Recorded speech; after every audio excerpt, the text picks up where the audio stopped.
Bonjour tout le monde et bienvenue dans une autre nouvelle rencontre. La citation d'aujourd'hui est « Mes erreurs sont la preuve que j'essaie ».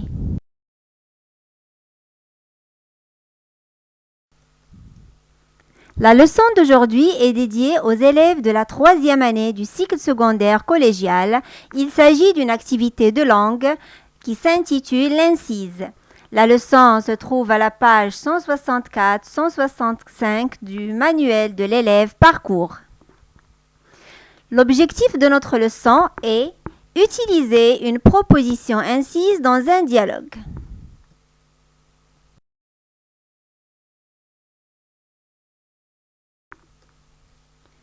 La leçon, on vient de dire, s'intitule incise. On va essayer de l'expliquer et de la détailler. Qu'est-ce qu'une proposition incise? Une proposition incise est une proposition indépendante ou principale que l'on introduit à l'intérieur ou à la fin d'une autre proposition. C'est-à-dire, on peut la trouver soit à l'intérieur, soit à la fin de la phrase. Pour indiquer qu'on rapporte les paroles ou les pensées d'une personne ou d'un personnage. Qu'est-ce que ça veut dire? Cela veut dire que la proposition incise sert à rapporter les paroles d'une autre personne ou d'un personnage, soit dans un livre, d'un roman, un conte ou un autre genre littéraire. On va voir un exemple. Monsieur se déplace, demanda-t-il. Où est la proposition incise? La proposition incise est celle soulignée, écrite en jaune. Demanda-t-il? Dans le deuxième exemple, oui, répondit Monsieur Fogg. Nous allons faire le tour du monde. L'incise dans le deuxième exemple est répondit Monsieur Fogg. Là aussi, comme vous le voyez, il est mis entre deux virgules dans la deuxième phrase. Dans la première, elle est mise à la fin de la phrase.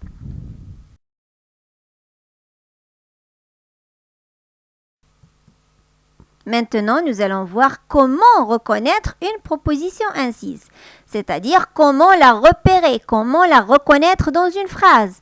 Eh bien, pour vous rassurer, c'est très simple, c'est très facile. L'incise peut se repérer facilement.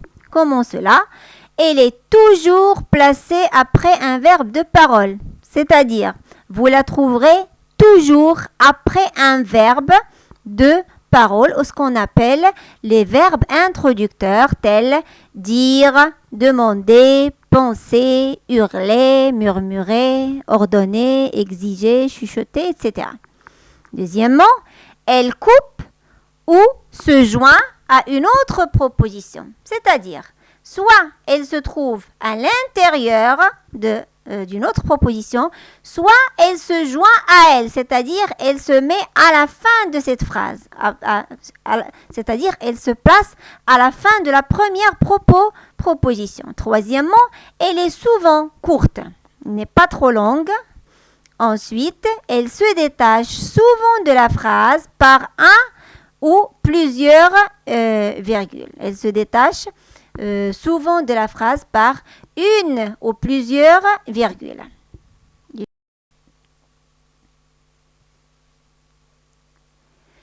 Maintenant, nous allons voir quelle ponctuation utiliser avec cette proposition qui est l'incise.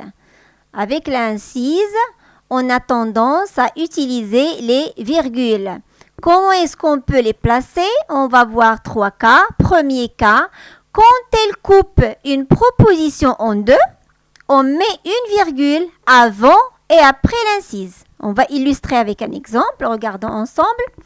Il croit, pensait-il, que je travaille. Regardez, elle coupe la proposition en deux. Quelle proposition? C'est la proposition « Il croit que je travaille ». Voilà la proposition. Pensait-il et l'incise. Est-ce qu'elle est venue à la fin? Non, elle est venue au milieu, à l'intérieur. Elle coupe cette proposition et elle est placée entre deux virgules. Donc, on a utilisé deux virgules pour placer la proposition incise au milieu d'une autre proposition. C'est pour cela qu'on a dit « elle la coupe en deux ». Deuxième cas, on va le voir. quand elle est située à la fin. Quand elle est située à la fin, on met une virgule avant elle et un point à la fin. Et on va voir ça avec un exemple. Tu n'as pas raison, déclara-t-il. Regardons la proposition. Est-ce qu'elle est coupée? Tu n'as pas raison. Non, elle n'est pas coupée. Elle est toute entière. Elle n'est pas divisée et on ne trouve rien à l'intérieur. Où est l'incise? L'incise est placée à sa suite, c'est-à-dire après elle, c'est-à-dire à la fin. À la fin. Donc, on trouve la première proposition. Tu n'as pas raison.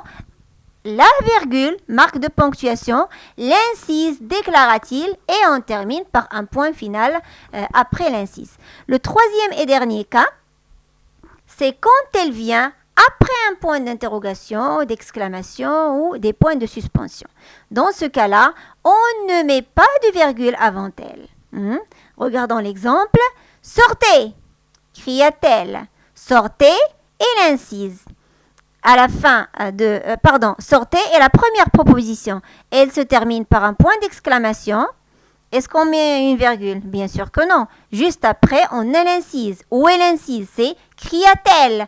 Donc, elle commence par une majuscule et se termine par un point final. Donc, il n'y a pas lieu de mettre la virgule. Voilà donc les trois cas de la proposition incise avec l'emploi de la ponctuation.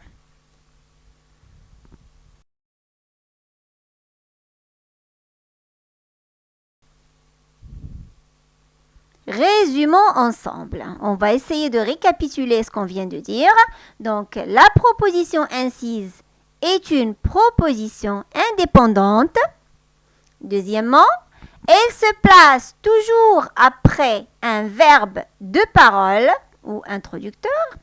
Troisièmement, elle rapporte les paroles d'une personne ou d'un personnage. Lorsque je dis personne, c'est dans la vie réelle. Lorsque je dis personnage, c'est dans un récit fictif. Et enfin, elle est souvent courte. Voilà donc le résumé de notre leçon.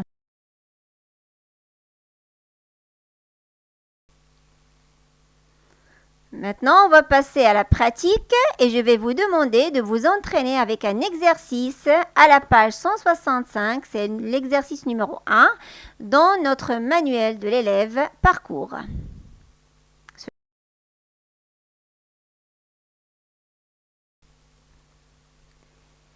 Notre leçon est terminée. À la prochaine!